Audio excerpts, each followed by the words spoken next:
Yeon Sang-ho, qui est donc le réalisateur de Dernier Train pour Busan, qui est un film que j'ai véritablement beaucoup apprécié, qui est sorti je crois en 2016, si je ne dis pas de bêtises, aujourd'hui repasse derrière les caméras du côté de Netflix afin de nous proposer Parasite The Grey. Alors sachez que afin de regarder cette série, je me suis dit qu'il était préférable de regarder l'animé. C'est pour ça que je vous ai proposé une petite vidéo sur la chaîne qui justement parle de cet animé.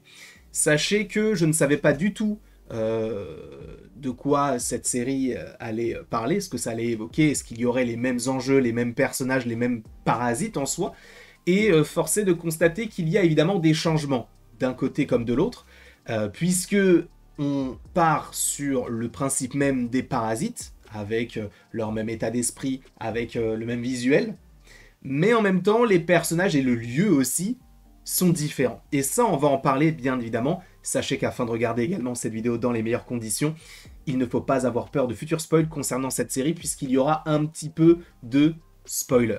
Mais qu'est-ce que j'en ai pensé? Dans un premier temps, sachez que cette série est destinée à un public, on va dire, prévenu, si j'ose dire, dans le sens où il y a quand même pas mal de sang. Ça peut faire peur sur certains aspects, notamment l'aspect des parasites. Donc, voilà, à vos risques et périls, si vous n'avez pas encore commencé la série. Moi, je vous la conseille parce qu'elle est vraiment sympa. Après, est-ce qu'il y a un comparatif en réalité devrait être établi entre l'animé et la série? Sur certains aspects, possiblement, mais sur toute la série, je ne pense pas parce que c'est tellement différent que ça doit avoir une approche différente. Le principe est le même, donc pour ceux qui ne le savent pas, ou en tout cas je vais faire un bref résumé, ce sont des parasites qui arrivent via donc ces petites boules, dans lesquelles il y a donc des larves qui vont s'infiltrer dans le corps des êtres humains afin de les manger, de dévorer leur cerveau, etc. Et on va notamment avoir et suivre le personnage donc de Soo-in, qui en très très gros a été agressé par un homme avec des coups de couteau, et le parasite s'est posé juste à côté d'elle, et au lieu de manger son cerveau, il va aller vers elle et guérir ses blessures, et en guérissant ses blessures, il n'aura pas le temps d'aller manger son cerveau, donc il est en elle, mais en même temps il cohabite, donc c'est une sorte de... c'est une copro, quoi, tout simplement. Et j'aime beaucoup l'idée d'avoir donc les parasites et les humains qui arrivent à coexister. Et donc là, on a l'impression que c'est véritablement la première personne. Pour ceux qui ont vu l'anime ou lu le manga, vous savez que ce n'est pas le cas. Il y a eu d'autres personnes, et notamment Shinichi. On en a parlé lors de la critique de Parasite. Mais en tout cas, on a une nouvelle approche eh bien de ce personnage-là. Là, pour le coup, Shinichi, lui, il avait le parasite dans la main. Là, on est vraiment sur, en gros, tout le corps. Mais c'est surtout la moitié du visage qui va surtout être représentée. En bref, c'est un peu différent visuellement, mais c'est un peu le même principe.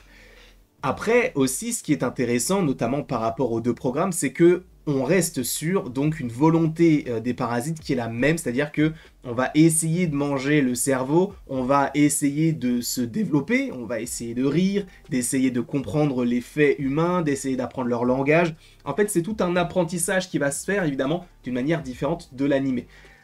Moi, ce sont des personnages que j'ai bien aimé découvrir, que ce soit Soo-in ou même son acolyte, entre gros guillemets, même la capitaine qui est présente et qui va t'expliquer que voilà, on a créé cette division, donc la division Grey, afin d'arrêter ces parasites de proliférer, ou en tout cas de détruire l'humanité. Sachant, et ça c'est pas vraiment trop bien expliqué à mon sens par rapport encore une fois à l'animé, mais il faut pas trop faire de comparaison non plus, donc je m'en excuse, mais là où justement j'ai trouvé que l'animé s'était plus développé, c'est le côté biodiversité. On a un petit peu cet aspect là, notamment par rapport à certaines scènes à la télé, mais sans grand plus. Là pour l'instant c'est vrai qu'on est sur une première saison, on suppose qu'il y en aura une suite, mais on est vraiment sur une première saison qui établit les bases sur, voilà, on a des parasites qui sont là pour manger les humains. Pourquoi est-ce qu'ils sont là? Eux-mêmes ne le savent pas.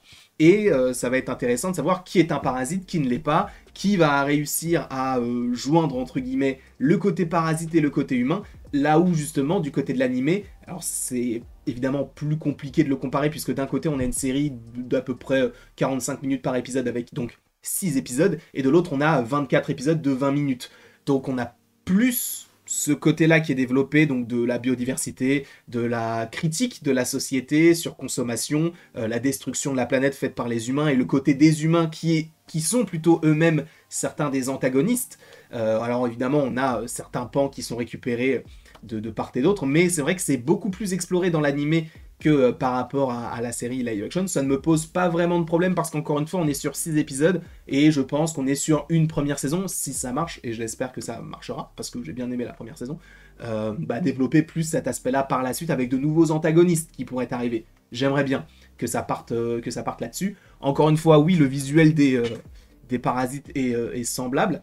Ce qui est intéressant, c'est que là, on est en Corée du Sud, donc on a des acteurs sud-coréens par rapport à l'animé qui, du coup, lui, se déroule au Japon. Et ce qui est intéressant, c'est qu'à la toute fin de la série, là où ça avait été développé, on va dire, vendu comme étant une série qui va se servir du manga, sans pour autant être connecté à l'animé, là on a une connexion toute faite à la toute fin, puisque nous avons donc Heidi qui va rencontrer un citoyen japonais qui est là pour les aider et rejoindre donc cette division Grey qui s'appelle Shinichi. Et le dernier plan, c'est un plan sur la main, donc on comprend que c'est en lien avec Migi, sachant qu'à la toute fin de la série, en tout cas de l'animé, on pouvait supposer que Migi ne reviendrait pas, mais qu'il serait toujours là si jamais ils ont besoin de lui.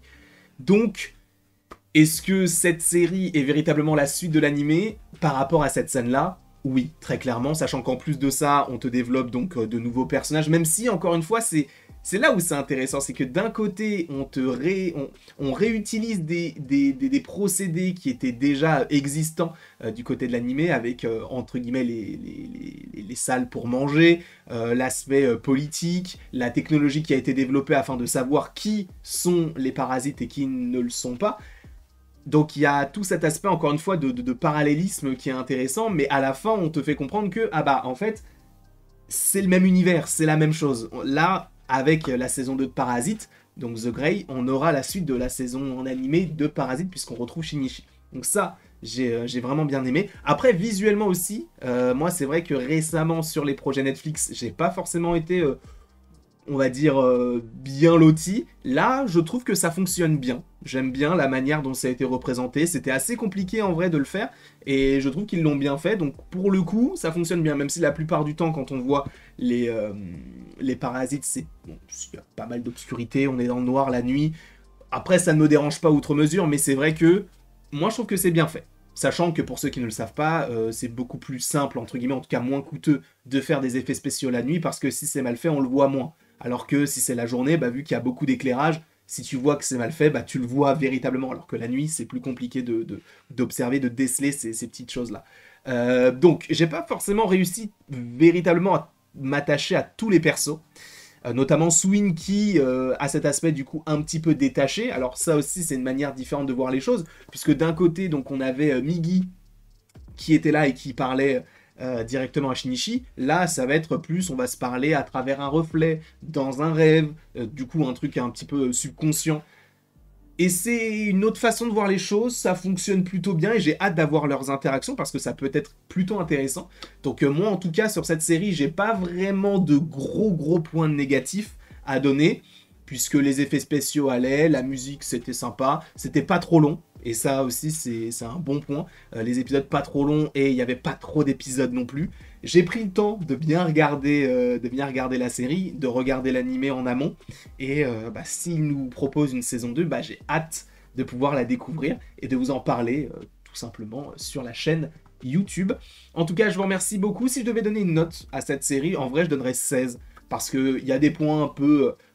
on va dire, il y a du ventre mou, comme dans toutes les séries, que j'ai pas trop ressenti là, parce que, encore une fois, c'est court, et le format l'est également. Donc, voilà, mais tout n'est pas parfait, parce que, justement, inconsciemment, et je l'ai beaucoup fait, malheureusement, dans cette vidéo, il y a cette comparaison à avoir, parce que tu te poses la question de « Ah, mais du coup, là, c'est peut-être moins utilisé. Ah, ça, c'est plus exploité dans la série live-action que dans l'animé, donc ça, j'aime bien et tout. » Donc, il y a des différences, et encore une fois, j'ai hâte d'avoir ce qu'il y aura par la suite. Quoi qu'il en soit, je vous remercie beaucoup d'avoir regardé cette vidéo. N'hésitez surtout pas à l'aimer, à la partager, à la commenter, à vous abonner si ce n'est pas déjà le cas. Et après tout ceci, il ne me reste plus qu'à vous dire à la prochaine pour la prochaine.